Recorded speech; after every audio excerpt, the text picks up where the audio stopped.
Hello everyone, my name is Veronica and this is my fragrance of the day video. If you're new, thanks for stopping by and I hope you'll consider subscribing. Those of you that are coming back, hey y'all, how you doing? Today's fragrance is one that to me kind of defies description. So what you see in the thumbnail was my attempt to capture the one thing that this really reminds me of the most, and it is Angelina Jolie in the movie Maleficent, which is a fantastic movie. If you like that kind of fantasy scenario in a movie, that's a great one to check out. And her acting, as always, is superb. The fragrance that we are talking about is the obvious Aura by Thierry Mugler. Comes in this really awesome bottle, but it's one of those that has to lay on its side, which is a little bit annoying, like my Aqua Divina over here from Bulgari and my, um, what are you called? La Nuit Trésor Nude, I believe is the name of this one over here. Anyway, all those bottles, like your angels and whatever, that have to lay on its side. I like it like this. I think it is regal and it's like a crown, like those horns that sit on the head of Maleficent, which I just love. And I like that it looks like a multifaceted gem, and a heart and a bosom at the same time. It's a lot of things all at once. According to Fragrantica, this is an amber fragrance. I don't understand why it's classified that way at all. So if I am showing my naivete as a perfume enthusiast, and you know why, feel free to leave it in the comments. But I don't get anything ambery out of this whatsoever. I will read you the notes, but the notes are really irrelevant because they don't tell you anything about what this really smells like, with one exception. The top is rhubarb leaf. I don't like rhubarb as a note. It's a little sharp for me. I don't know what the difference is with rhubarb leaf, except I imagine that it's a little bit greener and maybe even a little bitter. I don't know. And then bergamot at the top. In the middle, you get green notes. So green I can get with for this fragrance. Orange blossom, ylang ylang, and pear. I wish pear came through more because it's one of my favorite notes, but I don't get pear in this. And then in the base, you get bourbon, vanilla, woody notes, amberwood, sandalwood, and coumarin. Okay, so let's talk about this fragrance. On the cover, I put Maleficent because the crown here, this silver part, reminds me of the horns on her, but also because that movie features an enchanted magical forest.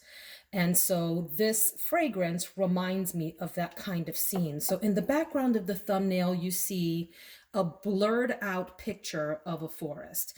I searched and searched and searched for the perfect enchanted forest background and just couldn't get something that kind of captured it. So I gave up on that.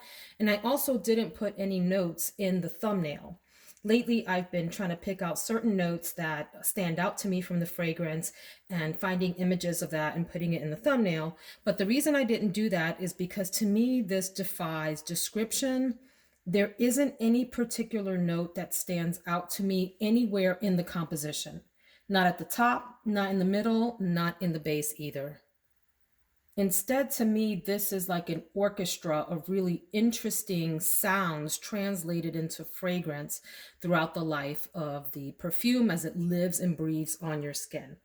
On the opening, you do get this, I think, this beautiful, fresh greenness. It's not a sharp greenness, it's fresh. But more than anything, this smells to me like that powdery residue stuff that used to coat, or it still does, coats the inside of wrappers of gum.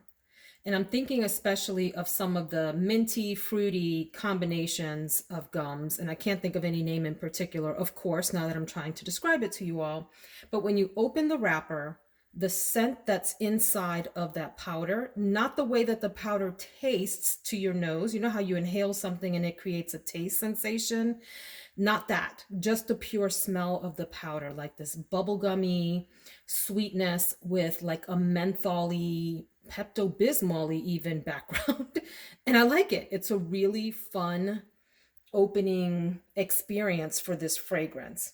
I like it a lot and I think it's unique. As it starts to settle down, it becomes a bit more round, more floral, still green. And according to other reviewers, this dries down into a vanilla woody fragrance. I don't get that. I just get that middle sensation experience, if you will, all the, not sensation, that's a feeling, but that middle uh, fragrance experience all the way through to the end. So I'm talking about that like floral green thing going on. It is such a unique fragrance. I don't have the vocabulary, the adjectives to really describe it. I just know that I really like it. I like that it's different. I like that it's unique. I like that I really can't compare it to anything else in my collection. I can't pick out another bottle that reminds me of this. And therefore, I have a lot of respect for this creation. So the reviews on Fragrantica are, as always, highly entertaining. One of the reviews said that this was something like Thierry Mugler punking all of us, playing a joke on us as he walked out of the door with this creation, having everyone loving it, but really maybe it doesn't deserve the love or something like that, which I think is hilarious. I think it deserves all the hype, just to be clear. Some of the other descriptions that stood out to me, this one is not a pleasant description, but I thought it was worth reading because it cracked me up.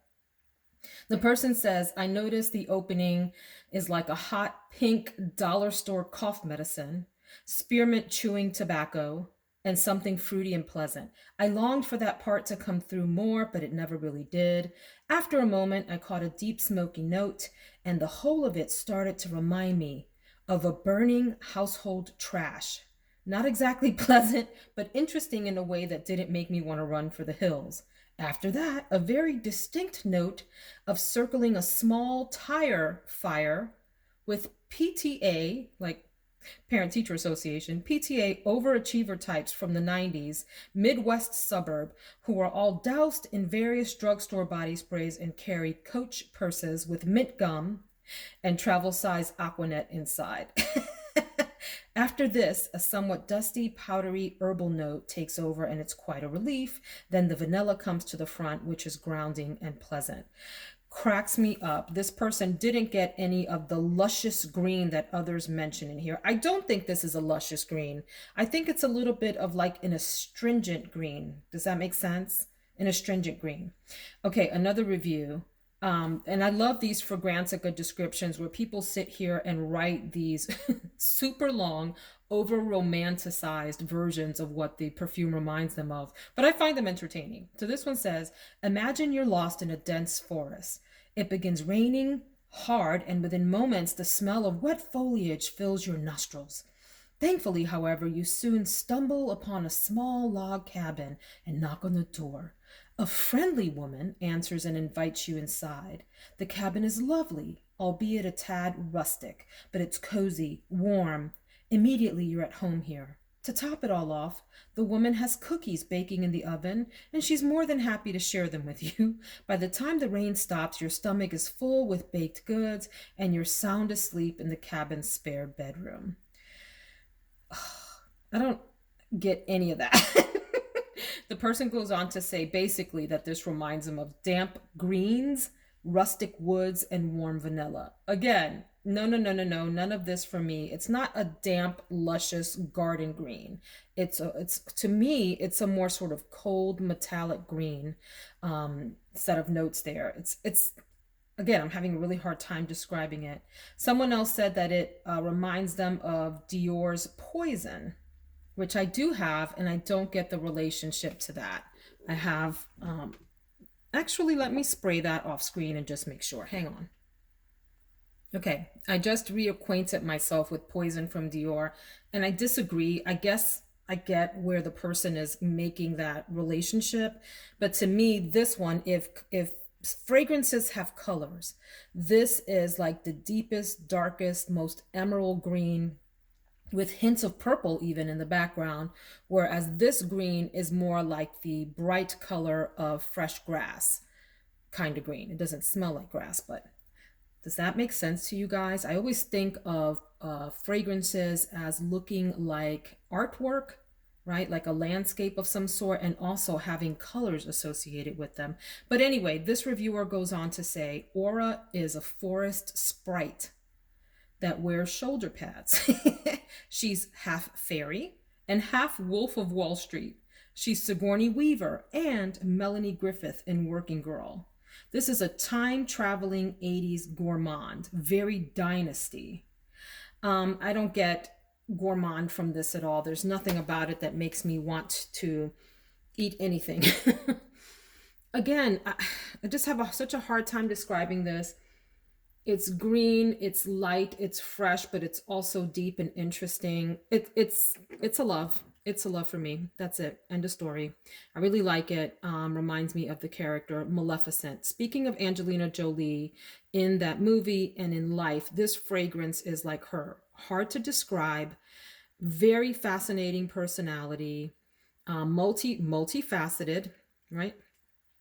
Um, Unique. Holds its own, and incomparable. Like, you can't compare this to anything else. It is its own fragrance. That's it. That's the best that I can do. I feel like I failed in my description today. I'm sorry, Aura. I exalt you. You are awesome.